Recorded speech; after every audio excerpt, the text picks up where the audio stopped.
Thanks for joining us today for branding your business in the digital world. As you know, a brand can create a consistent and familiar way to promote your products or services to your customers.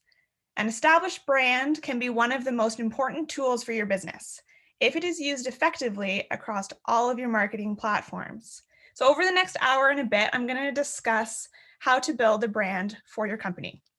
You'll also learn how to apply it to your website, social media accounts, Google My Business, and other marketing tools. I am your presenter, Jess White from Green Monkey Creative. My business partner, Julie, is also in on this call, and we'll jump in to help answer any questions closer to the end of the presentation today. So I love that in the introductions, I've already heard these two words, and throughout this presentation, I'm really going to hammer them at you again. If these two words are the only things that you take away when we all leave this meeting today, I'm going to consider that a success. To be authentic and consistent. These two words are so important when it comes to branding.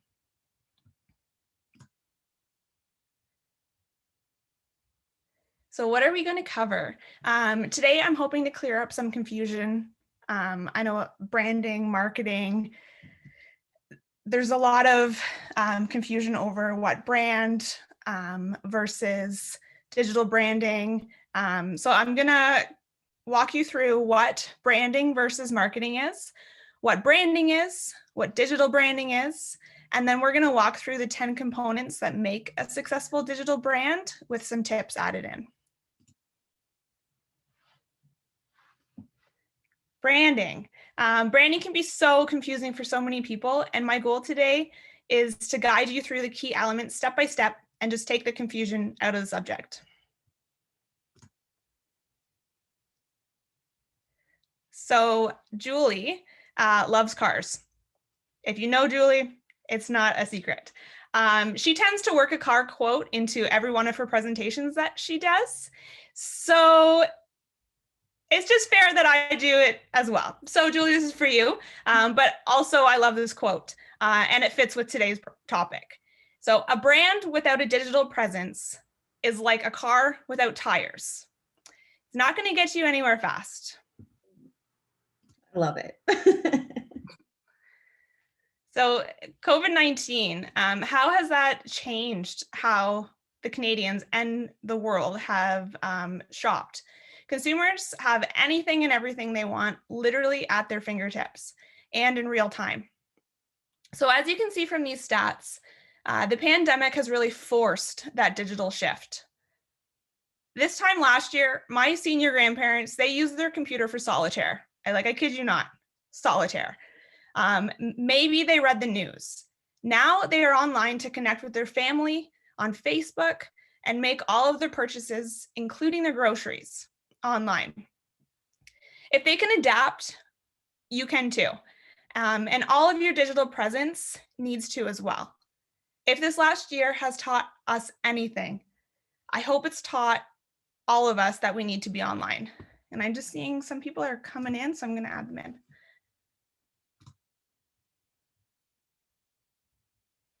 So digital marketing and digital branding.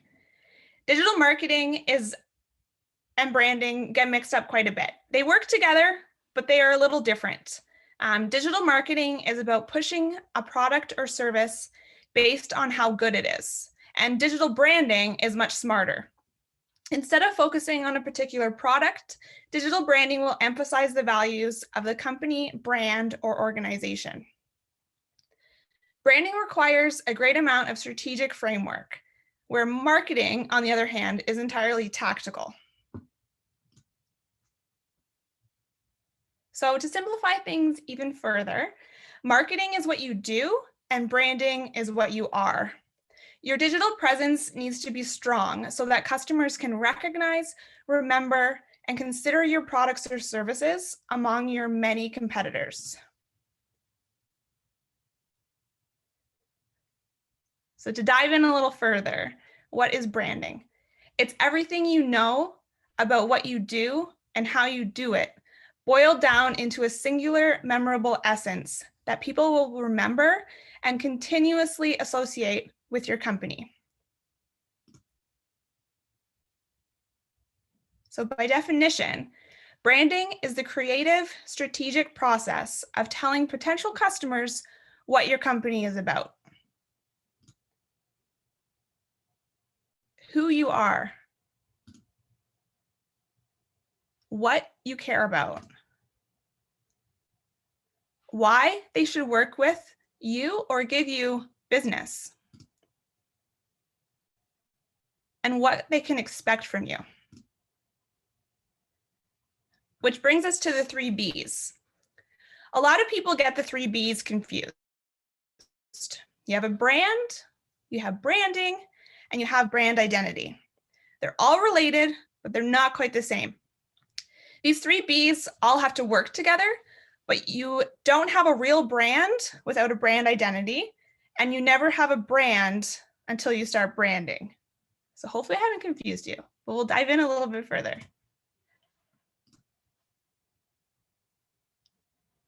Your brand is the way the outside world perceives your company.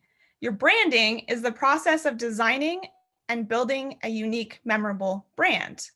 And your brand identity is the set of creative elements that feed into the process. So your logo, your website, and your social media.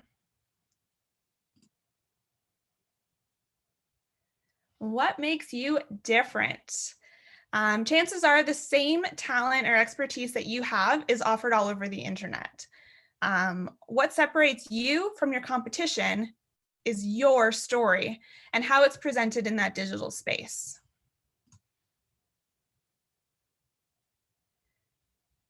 You have to define your brand. So knowing and defining exactly who you are is the first step in creating a meaningful brand.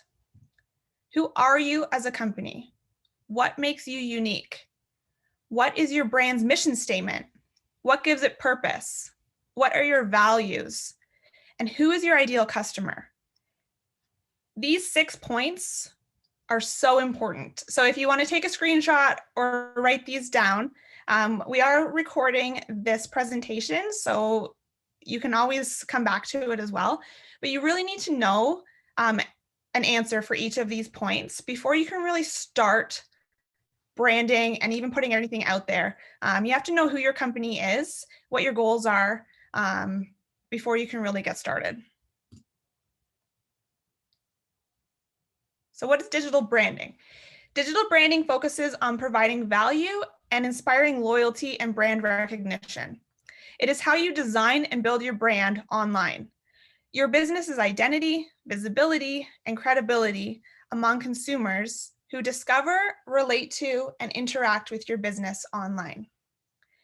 It doesn't matter if you are an individual looking to profit from your expertise or an organization looking to convert your audience. Digital branding needs to be prioritized. So brand loyalty is worth 10 times more than just a single purchase. Most of us engage with the larger world through the lens of the internet. We're literally doing that right now, and especially throughout this pandemic, which makes it essential for brands to reach target customers and convert one-time users into long-term loyalists. Unlike traditional ads, digital branding doesn't just talk at you. It seeks to engage with you. You're building that conversation with your audience online. It's more about establishing an online identity and positive feelings rather than inspiring people to just make a purchase.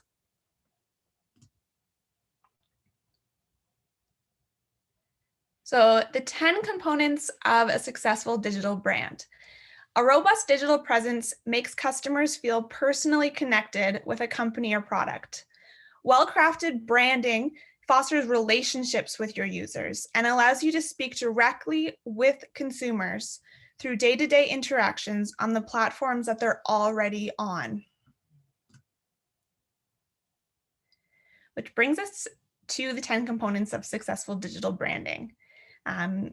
These include your logo, brand messaging, website, SEO, content marketing, social media, influencer marketing, online advertising, email marketing, and last but not least, your credibility.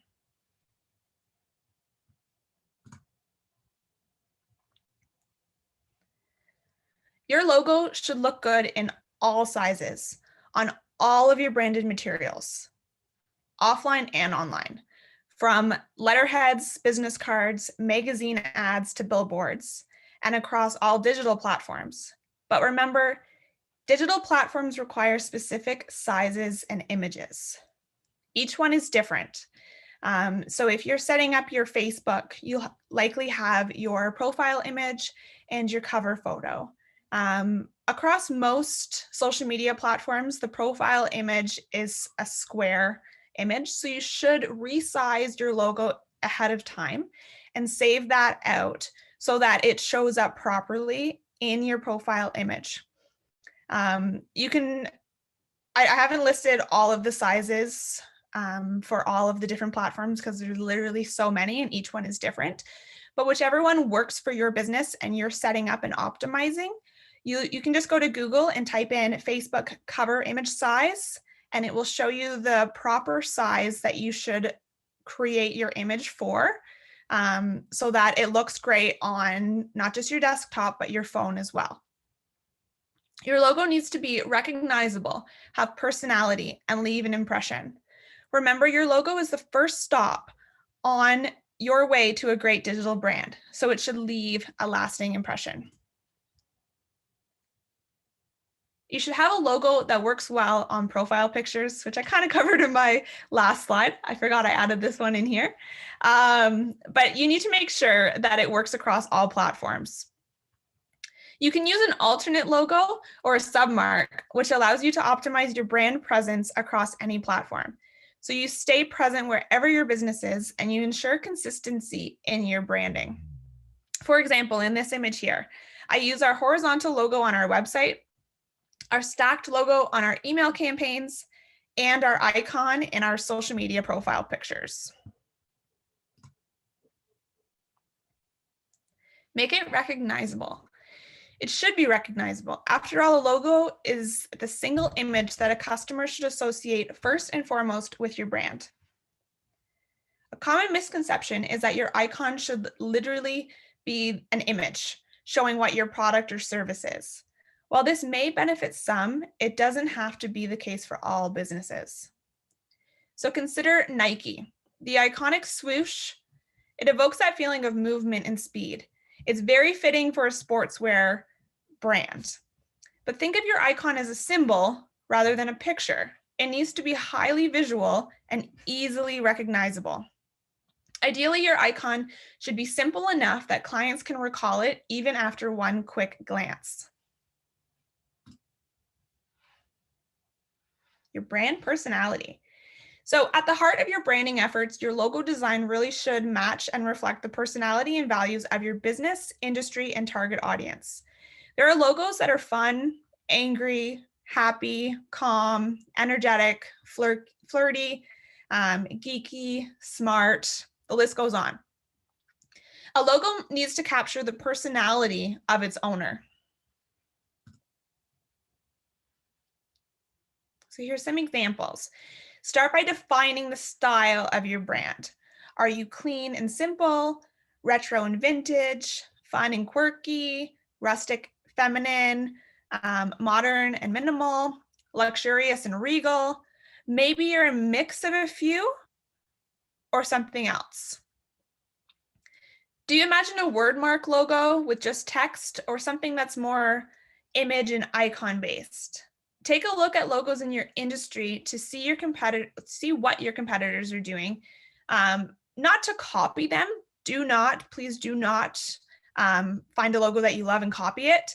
But you can review to see what works and what doesn't work and how you can stand out. You also need to take color theory into consideration. The right logo can make you stand out. The right logo color can make you stand out and set the mood. The logo colors and complementary color palette should be standard across all of your branding materials. It will really help make that cohesive, consistent brand. And fonts matter. If you use Comic Sans in anything, just go delete it. No one needs to use that unless they are No one needs to use that. No one. Just go and delete it. So when creating your brand identity, don't forget about your branded fonts. These should be reflected and used consistently throughout all of your marketing materials. So to recap, you need to consider all of these things when creating a logo. Is your logo recognizable? Do colors, fonts, and overall style of your logo reflect your brand personality? And will your logo work well across print or digital platforms? Is it memorable? And will it leave a lasting impression? Jess, can I add something? Yeah. Going back to when you're initially going through your whole brand process, ensuring that you do it right the first time, because back to Jess's point that people connect with your brand. So if you go through a whole rehaul a year later because you haven't taken these steps up front, can be really confusing to your audience. Tweaks are fine. That's an involvement. It's the same with websites or anything else, but nailing it the first time is probably the biggest piece of advice. And this is probably one of the bigger investments besides your website that you should be spending money on to get it professionally done. People have gone to Fiverr and they've gone because budget restrictions or whatnot, but you got to make sure that you own those elements. There's a lot of things that are involved. And like Jess is pointing, Canva, those elements might not be, you may not be able to use them because you don't own them. But so that's my piece of advice. I'm being quiet now. No, thank you for adding in. And feel free to jump in if you want to add anytime. So when you hire a professional designer, kind of piggybacking on what Julie said, to create your logo, you will get a logo package, or you should. Again, do your research before you hire a logo designer because there's a million designers out there. You need to find the one that is credible, ethical, and right for you. So when you hire a logo designer, they'll put together a logo package for you with vector and digital exports of your logo file. So a lot of the DIY sites don't allow you to actually save out a vector file. So it's great if you're creating a quick logo that you're going to only use on Facebook, but you want to find a logo that you can also use on your truck, your billboard, at large scales. Because again, you need to create a logo that you can use consistently. So really do your research. In my humble opinion, this is the best investment that you can make. Your logo really is the starting place for your brand identity, and a good logo designer can create a brand package for you that will get you started in the right direction. So there are some online options as well if you are seeking a more DIY route. Canva and Wix logo editor are two options to consider if hiring a professional designer really is not in your budget. But again, you might not get all of the files that you need. So brand messaging. Brand messaging is what your company says and how you say it. Your brand message should reflect what your company does and believes and speaks to customers' needs and desires and promote online engagement with intention and meaning. So your messaging should sound the same everywhere. Your tone of voice should also align with your company and the services that it offers. Is it playful and fashionable or professional? Always do your best to focus on positivity and solutions rather than pain points. When a customer wants to know your brick and mortar locations, your hours of operation, your product listings, or your contact information, they're not going to be digging through the phone book. They'll go to Google and your website, where they'll expect to find information quickly and easily. Keep it simple. Don't forget the 5 W's. I think we learned about them in like grade 2 or 3. They're so important. Make sure your website works. This one may seem obvious. However, so many businesses launch their website without thoroughly testing to make sure everything works. If you have had a site up for a while, check in on it every now and then, and make sure that the content and messaging still reflects your brand, but also just make sure it works. Streamline the design and maintain brand consistency with a limited color scheme that matches or complements your logo. So if you've had your brand design package put together, you will likely have some colors that complement your logo, and you'll know the color codes for the font or for the colors that were in your logo. Use fonts either from your logo or branded fonts that are clean, legible, and complement your logo. When you're doing your web design and layout, keep the fonts to a minimum. I have a maximum of 3 rule when I'm designing sites or any social media, any design pieces really. Any more than that, you're really just mudding up and proving that you have more than 10 fonts on your computer isn't really necessary. You need to keep it sleek and simple. So the 5 W's. Again, a great business website should answer these 5 W's. Don't forget to inform the viewer and let them know who you are, what you sell or do, where you are located, when you are open, and why you are different. So when it comes to building a website, there are a ton of options. Every option is a little different, and one will work better for your business than others, but do your research. If it's something you want to tackle on your own, you will need some type of image editing software, such as Canva, to resize your images, logos, and graphics properly for your website. Remember that your website is one of the first things that new customers may see. So keep it informative, clean, and make sure the overall design is cohesive with your branding. So SEO, number 4, aka search engine optimization. This ensures that your brand and its offerings are easily found on search engines, one of the primary avenues through which customers seek out your services. Google wants you to design pages primarily for users, not search engines. Consider what makes your websites useful and engaging. Be authentic. Make your website stand out from the rest by providing value-added information.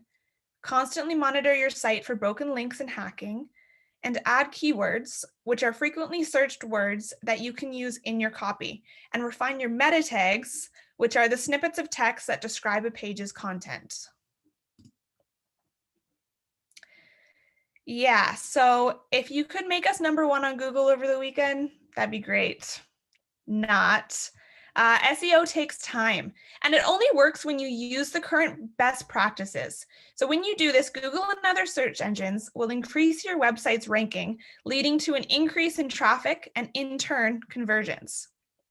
So depending on the platform that you use to build your website, you may be able to activate some SEO plugins that improve your basic SEO yourself.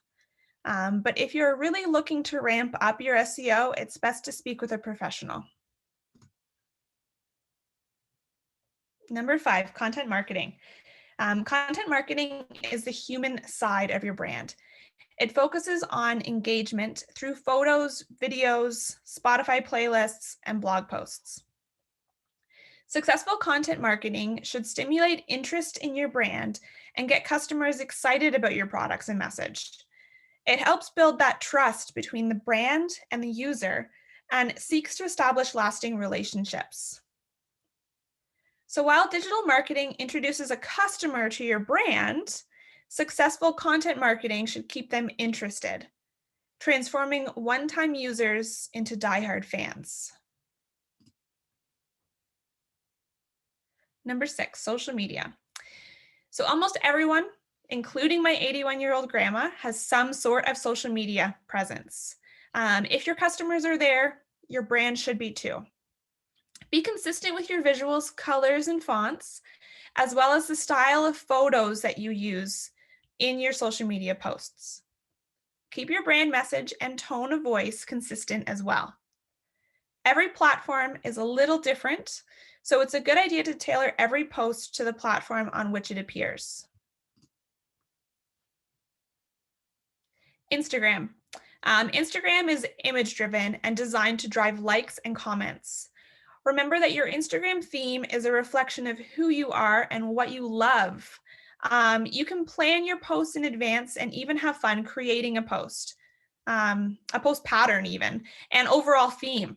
There are so many different Instagram themes you can create. So you can create borders or no borders, bright or dark puzzle theme even, checkered or rainbow. Whatever you do, remember to make it a reflection of your brand. LinkedIn. LinkedIn is for networking and career development and should be targeted toward a professional crowd. Consider it a primary lead generator and connection creating tool that also acts as an essential business branding tool. Take the opportunity to showcase your current positioning in your niche market, past accomplishments, and what you can do for others given the right set of circumstances. Google My Business. Google My Business is a free and easy to use tool for businesses and organizations to manage their online presence across Google. Your messaging on it should be informational, similar to your website. It is a free tool and it lets you manage how your business appears on Google search and maps.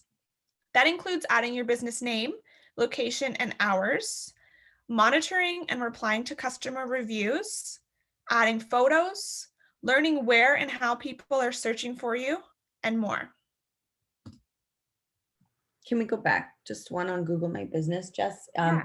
One of the things I think people forget is once this is set up, you never go back to it. And back to the point about doing adding photos. If you're posting on social media already, go in here and post it on Google My Business. So it shows that you're still active and that helps with SEO.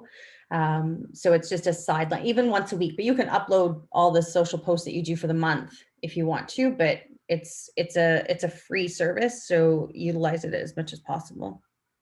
Mm-hmm. And if you haven't claimed it, go and search your business name and see if you have a listing there and claim it as your own. So Facebook. Facebook is a little bit of everything with an emphasis on behind this. Facebook pages use graphics to convey their message and better connect with their fans. It can be as simple as a quote from your latest blog post or a picture of your product. Just make sure that you're using the same color scheme, font, and style online and off. So scheduling and planning. Here's that word again, consistency. It's your best friend when it comes to social media. Being consistent in your post frequency is really important in order to grow a social media audience. Now, if you bring that concept into the type of content that you're creating, you're giving your audience a reason to come back week after week. Let's say your audience knows that you post a tip every week. They know that you post on a reliable schedule. They'll be more likely to keep coming back over and over again, and they'll end up expecting it. Review your page insights and schedule out your posts for specific times and dates that your audience is online. Engage with commenters and respond to direct messages. And don't forget to track your progress. A tool like Hootsuite can allow you to schedule posts, help you streamline on all of your platforms, and track engagement. So influencer marketing. Influencer marketing is a form of marketing that uses people with large social media followings to post about your brand. Rather than marketing directly to a group of consumers, you're putting your brand message into the hands of a social media star who will spread the word for you. So having built their follower bases and trustworthiness over time, most influencers are trusted by their networks and can infuse a brand with relatability. Marketing feels more organic when it's in the hands of a real person, and even if that person is being paid to talk about the product.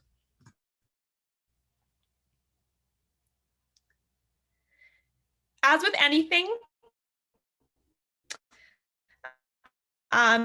there are some things to watch out for and reviews that don't match up with your brand. So choose carefully and clearly define acceptable ways to talk about your product. You can search for influencers directly on social media platforms or use influencer marketing platforms to identify influencers best suited for your needs. Online advertising. So online advertising uses the power of the web to market your products. It's not as simple as a banner on a web page anymore.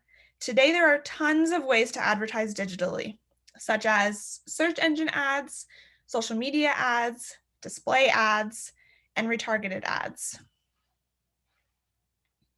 So search ads. These bump up your website to the top of the page on a site like Google so that customers see your product or brand first. Search ads are pull advertising, which means that they only appear to those who are already searching for your product or service. Social ads. So Facebook, Twitter, and Instagram, they all offer a variety of ways to sponsor content. You pay to play, which means that your posts will automatically appear in potential customers' feeds, or you can hire an influencer to post about your product for you. Using Ads Manager or Facebook Business Manager, you can run different ads based on your campaign goal, such as event promotion, page promotion, brand awareness, and drive more traffic to your website. You can boost a post to increase your reach on that post, and the list goes on. Display ads. So display ads are the clickable banners that you'll find on web pages across the internet. Display ads are push advertising. So this means that they are paid placements that appear based on the number of targeting parameters. And retargeted ads. So have you ever searched for something only to see an ad for that very thing 10 minutes later? Then you know firsthand the power of retargeted ads. These type of ads reach customers who have already expressed interest in your business or service, whether by Googling it, visiting your website, or liking your Facebook page.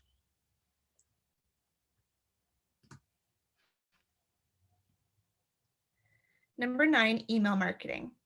Online mailers are an easy way to reach out to customers, especially those who don't use social media. Customers don't sign up for email. They sign up for your brand.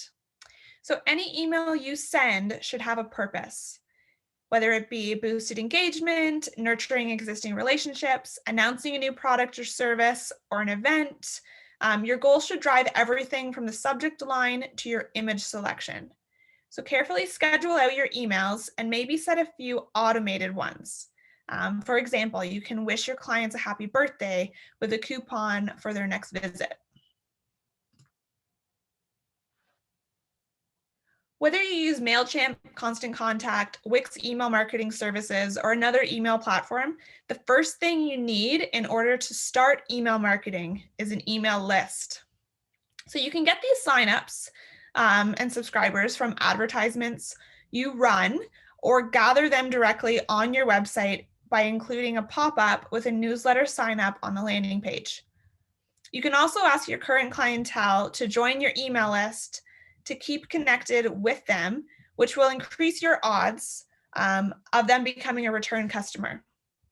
It's important, it's so crucial to follow the Canada's anti-spam legislation, aka Castle compliance, and make sure that only the subscribers who have given you permission to be in your email list are in your email list.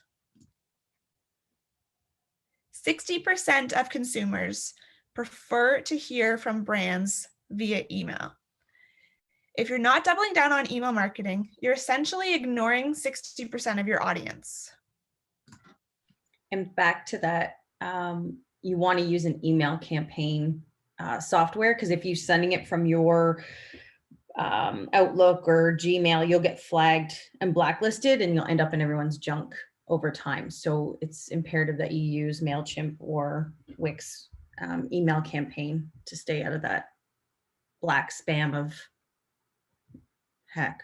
I was going to say help it. Exactly. And MailChimp, they do offer a free plan. If you're just starting out and your list isn't very large, subscribers in your list without them charging you anything. So that's a great option to look into. And it's the simple things too. Don't forget your email signature. An email signature is the perfect opportunity to brand every message that you send. It establishes and reinforces who you are as a company. So by creating a cohesive email signature for each employee on your team, you can create brand recognition in every person to whom your employees send emails. HubSpot, and I have the link on the presentation. HubSpot has an amazing email signature generator that is free and easy to use. You can choose a template, upload your logo, a photo of you, and customize the color to suit your brand. Number 10, your credibility. So you can spend years building your credibility, but it can take seconds to be ruined. After a positive service, you can send your clients an email asking them how their service was, with links for them to either leave a Google or Facebook review. It is important to actively build the feedback loop with your audience to protect your credibility. Google reviews cannot be deleted, and bad reviews do happen. Getting angry or arguing with the feedback only makes things worse. So take a breather, but don't ignore it. How you react to the feedback is far more important. Be authentic and personal. Acknowledge the issue and apologize without sounding like you're contradicting the guest. Convey why his or her experience is rare in a sincere and non-condescending language. If it feels natural, you can include some of your business's strengths in your reply. Responses can be a great way to flip the script and frame your business in a positive light while still making the customer feel heard, and take it offline. So here's a sample of a great response. So this is Elena Gordon, owner of Gordon's Boutique, which is authentic and personal. I'm sorry you were unhappy with the service you received at our shop. So you're clearly stating facts without blame. Our goal is for every guest to leave feeling satisfied with the experience. This promotes a positive image. And then please call or email me with your contact information so that I can resolve this issue to your satisfaction. So you're taking it offline.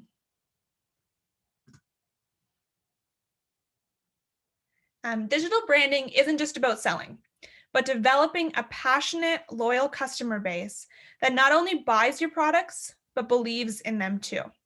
So bottom line, keep things fresh, truthful, and authentic while keeping your branding consistent. So I hope you enjoyed today's presentation. I'm looking forward to connecting with all of you on social and seeing your digital branding come to life. Hopefully that's maybe intrigued you a little bit more into revamping or building your digital branding. And hopefully I've given you some kind of clarity, but we're going to open it up a little bit to questions. And I'm going to add a point about branding. Don't forget that you're a consumer. So what do you look for and what resonates with you when you get connected to a brand? So a lot of brands now, especially with this last year, have had to come out from beyond their brand and peek their head around and go, hey, it's me, and engage people. And like Jess said, like her grandparents have gone from solitaire on computer to actually engaging on social media and communicating with people. So there's a lot more traffic that way. So don't be afraid to show yourself, and don't be afraid, like take yourself out of your company's box and go, what do I like as a consumer? What are the things that I like to see from a brand, and take those good intentions and put it out. Another thing with your website, don't be clever with your navigation.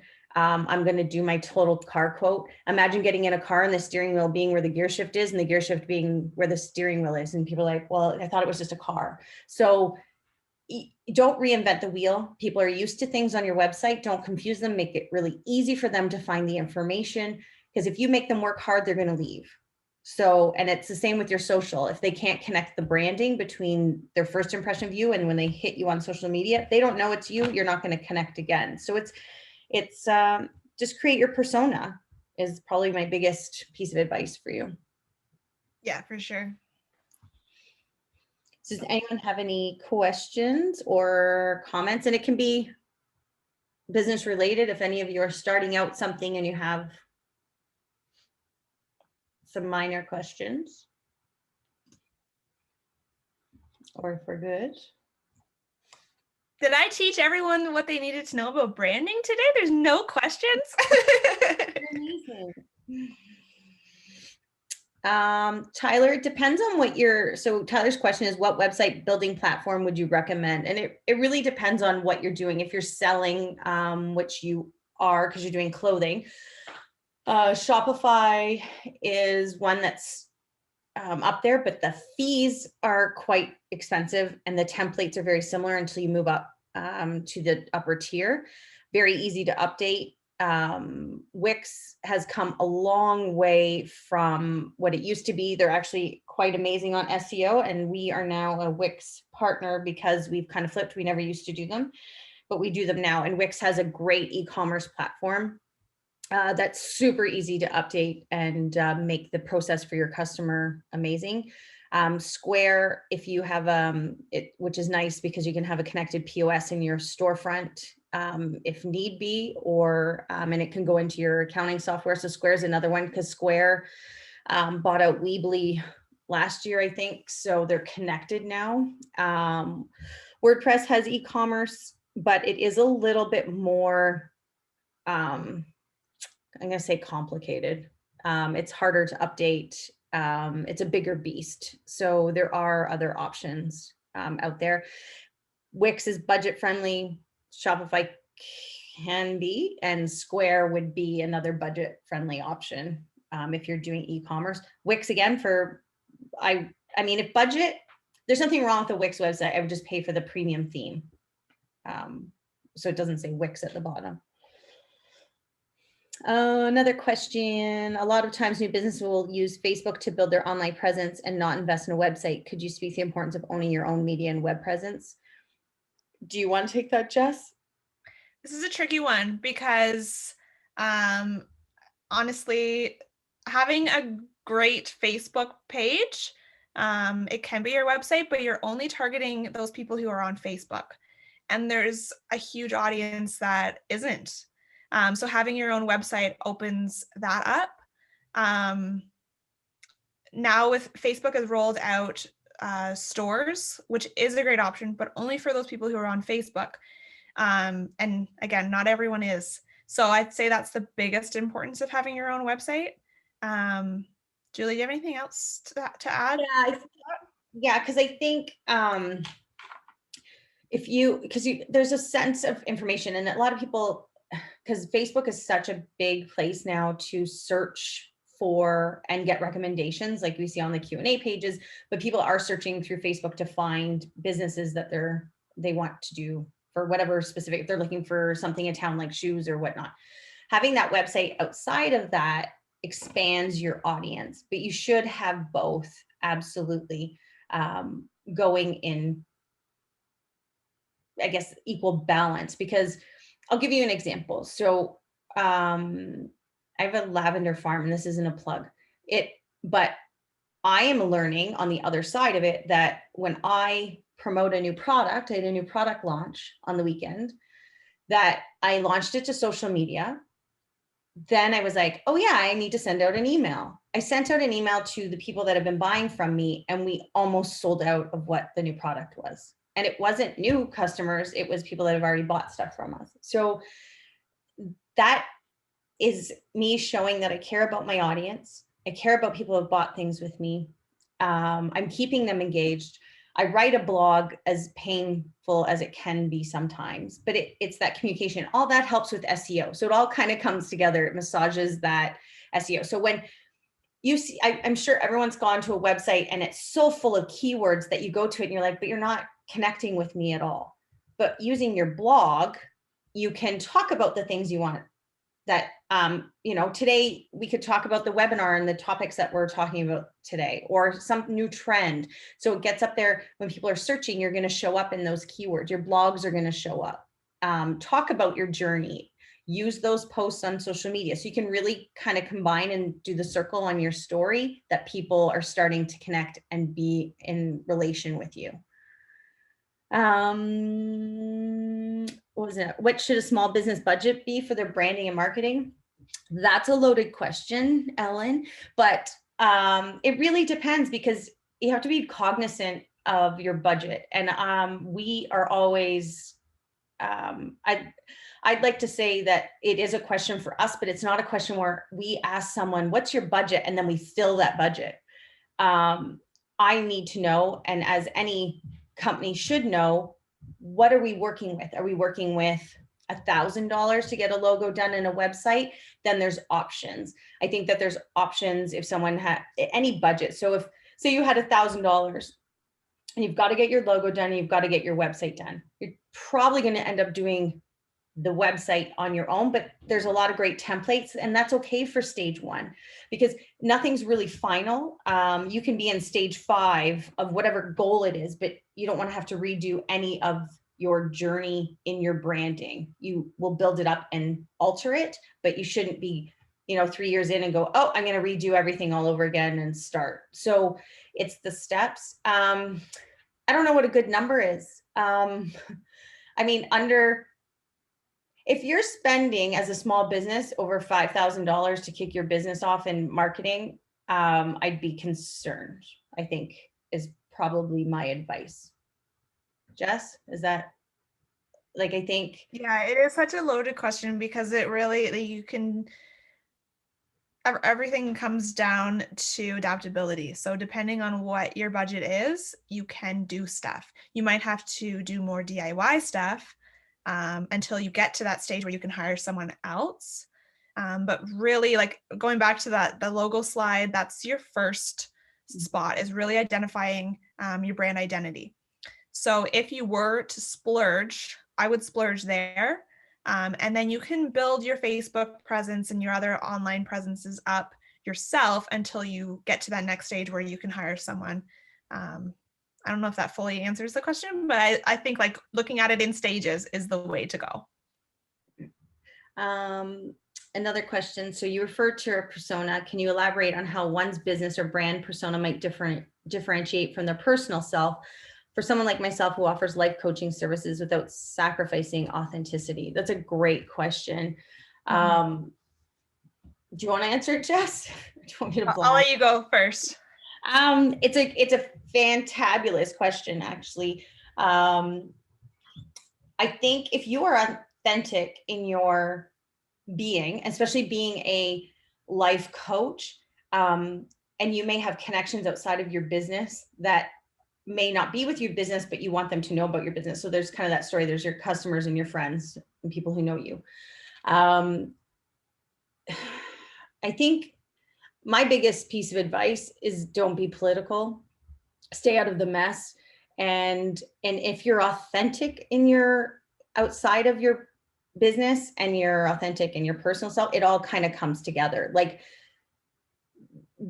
Green Monkey isn't just what Jess and I are about, but I think that we convey our personas outside of that to still be those people. And it contributes. If we didn't contribute to the company as people and do the things we do in the community, not based on because we own a company, then that would fail, if that makes sense. So the things that we do outside of it isn't always for our business, and the things, because it isn't always about our business, there's a lot. I think everything's connected. It just all comes back to being authentic. Do not be fake in any way of your life or business, because you need to build that trust, and you need your clients or your audience to really connect with you at a more personal level. So I think being authentic, it really just comes back to that. Yeah, and stay in your lane. Do what you do best. and don't worry about your competitors or people that are in the same space. You can learn from them because you might see something that they do and you go, oh, I want to stay away from that. Or I really like what they're doing, but don't go and copy it, but just stay in your lane and be you. Like, think about restaurants. They all serve the same thing, food and drink. What makes them different? Their marketing, the food they serve, their staff, management, all these things contribute to why you go to certain restaurants for certain things. And it might be whatever you feel for that day, or it might be because you have a great relationship with them. It might be you want to try something new. So there's different life stages or decisions that are going to drive why people are doing business with you. So just think about that relationship. Also, when it comes to social media, don't always sell. You can't always be selling. There was a couple businesses when COVID kind of hit that they didn't even pause and they just kept selling. And I was kind of thrown back a little bit, and I wanted to message them going, you do know that there's something going on in the world besides your business, and relating to people and being like, if you watch the Bluebird Cafe, just for example, if you're in this community, they have changed gears to it not always being about selling, but giving back to the community at the same time that they're able to keep their doors open. And that's probably huge. And there's their brand persona as people and as their brand as Bluebird. So one other question. I need to create a logo, but need some help designing it. Where do you recommend I look for help with this? Jess?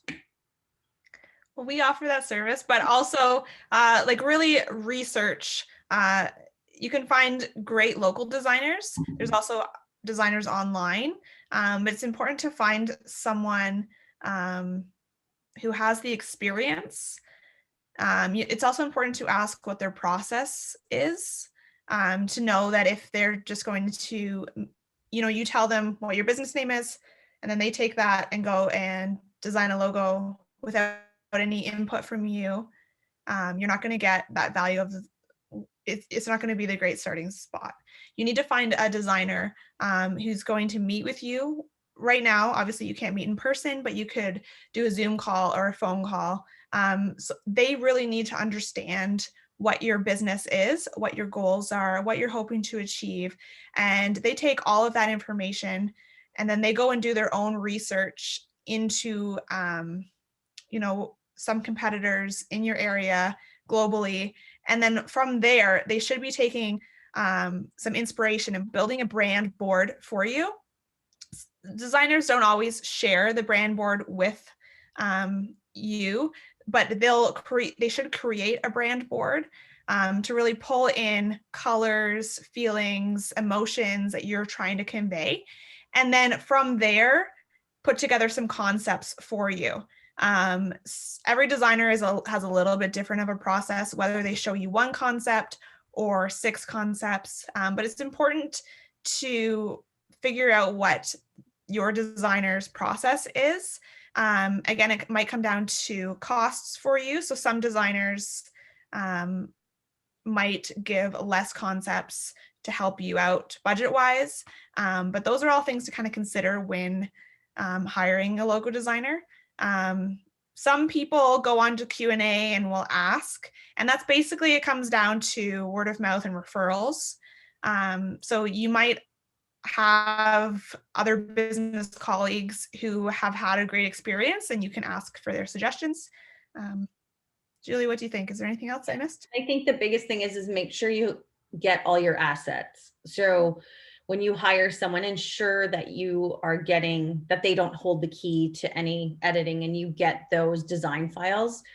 We've seen many people that don't get all that information and those files. So then when they want to do revisions or any changes, they're having to pay that designer again, which I think is unethical and unfair. The same with your website. The domain name should be in your name. The website should be in your name.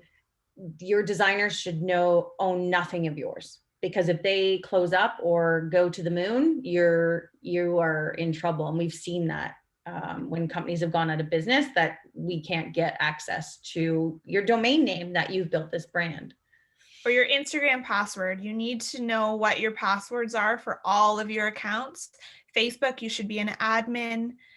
Your business manager, you need to own it. You don't need another company to own your digital brand assets. There's another question. Are you seeing any new trends in popular website design? Changes all the time, literally. Digital design is the most fast-paced market, I think, because it can change, and overall it costs less than to print, so you can test things out. So yes, there's a ton of new trends. A lot of things are being more interactive and kind of that augmented reality, which we've seen with Instagram and Snapchat. So they're bringing that kind of thing into websites. As far as design overall, I like to take it back to the basics because keeping your site clean is the best way to go about it. You don't want to slow down your website by adding in too many things. But there are definitely different design trends that are happening. And I think it comes back to do your research before you start your website. Go on Google, type in, I don't know, just try to build up that inspiration for what you want your site to look like. And you can't get there unless you see what other people are doing, what works, what doesn't work. And you'll be able to see what the trends are for your service. I think, I hope that makes sense. Okay. Good. And then another point about your website too is ensure that everything is up to date. Like if you do WordPress, if it's a slow site or your plugins aren't updated, Google won't pick your site up. Because Google's job is to bring the best to you based on your search results. So that's ultimately what it is. Google Ads, just kind of talked on, is probably my last choice to spend money on. It can get quite expensive. I mean, it's important. We've never done Google Ads. It's based on what we write, what we do, our social media being linked to our website. So that's another thing. Ensure that your social media feed is on, pick one. Instagram always looks better because it's images. So people can see, and it's constant. It's like updating your website every day because it's got that feed on there. So, and content, don't just post to post, I think is another big, like, just don't, you got to have some engagement. And when people write comments under your posts, make sure you're responding to them and engaging them. You're not just telling them what they should be doing. So that's another. I know we have touched on this already, but wondering what type of budget you would allot to revamping a very outdated website. It really depends what it's on right now. If it's on WordPress and it's outdated, you're basically going to be paying for a whole new website at this point. Again, it's like a car. I really do the car analogies a lot. But it is like a car. Like you get to a point where you don't invest any more money into it to fix it. So if it's outdated on a platform like Wix or Shopify, which it shouldn't be outdated other than just content, it's hours, depending on how big your site is, right? So when you say outdated, it's important to find the difference if it's an outdated visual design or if the back end and what it's built on is outdated. And I think that's what that's what you mean by WordPress, if it's outdated on WordPress, because WordPress is, you have your theme, and then you have OpenCart. Oh, I've never used anything on OpenCart. OpenCart. You stumped me. I'm looking now. But on WordPress, you'll have your theme, and then you have plugins that you add in and different widgets. So especially on WordPress, you need to make sure that your theme and your widgets and your PHP is all up to date regularly. So any of our clients that we do WordPress for, we have a security update that they do yearly. So we go in and make sure that everything is updated at least once a year. And that helps the longevity of your website. And also with security issues. On some other website builder platforms like Wix. OpenCart might be similar. They tend to keep things updated all the time anyways. And then you just have to worry about the visual outdatedness of it, if that's a word, outdatedness. Yeah, I don't know what OpenCart is, so I'm going to look into that. But if it is visually outdated, and this doesn't really speak to OpenCart, just any website builder, if you were to hire a professional, they will likely base that on a per hour update fee. So it really depends on how many pages you have in your site and what you want to achieve with that. If you're adding more pages, if you're doing a blog and everything like that.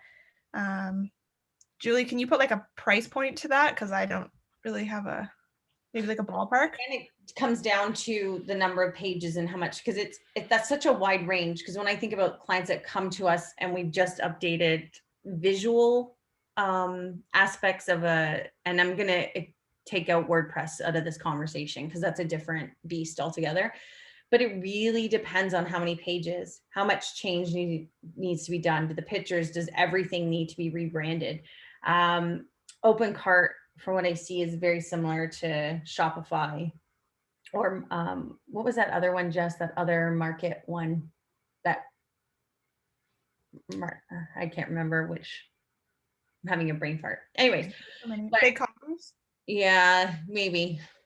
But it really depends on how much you want to change it. Like you could be looking at 15 hours of a designer's time to 30 hours. It really depends. I always recommend that you come to them with everything, content, some sort of idea of what you want, but that's a tough one. I mean, if you want to send me an email, I can totally look at your site and kind of give you a rough guess. I'd be more than happy to. So another question, you mentioned the importance of owning your designs. What about with a website builder such as Wix? Can you move your site elsewhere if you need to? No, you can't move it over.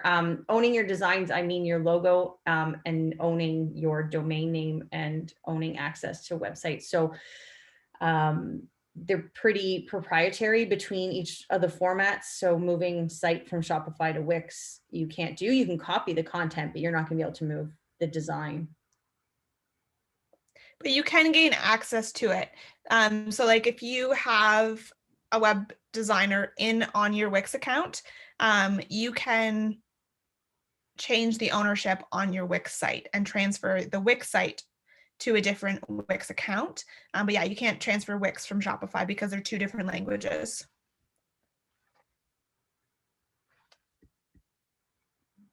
And hopefully that makes sense. Yeah, my other piece of advice, if it sounds too good to be true, it usually is. When it comes to buying services. And when Jess talked about Facebook ads, you don't have to spend a lot, but it is important, especially to grow your business and get local business awareness. So don't forget about that local business attraction. So I think that's it. We've kept you long enough. We're hedging up to 11:30. Can I pop in for a sec? Yep. Yeah, so I just want to thank you guys. This was really informative, helpful. Your advice is just invaluable. And I think everybody on the call has learned, something certainly pertinent to their businesses. We really appreciate your time. I just want to remind people that you can approach the Small Business Center if you're looking for this kind of advice. Use our virtual advisor program to access these professionals if you need to, or I'm sure I'm speaking for Green Monkey here, but just reach out to Green Monkey directly for some guidance and they'll set you on the right path. I also want to let you know that Green Monkey's doing another couple of workshops online in February. So check out our business events calendar at orangevillebusiness.ca. They're doing a social media webinar training session, as well as a website training session, both in February. So check out those dates on our business events calendar. So once again, thank you for this very informative webinar. We really appreciate it. Thanks, Julie and Jess. Thanks. Thank you. Thanks for having us. And it was nice meeting everyone today. And I'm gonna add one more thing. Don't forget those grants that are out there. There's some good money out there between the small business and Digital Main Street. So get out there and start applying for those grants, because it's I'm telling you, we have a lot of clients that have come to us that wouldn't have been able to do the things that they're doing. So get on it. Get some government money. It helps. It does. So yeah. Anyways, have a wonderful day, everybody, and stay warm.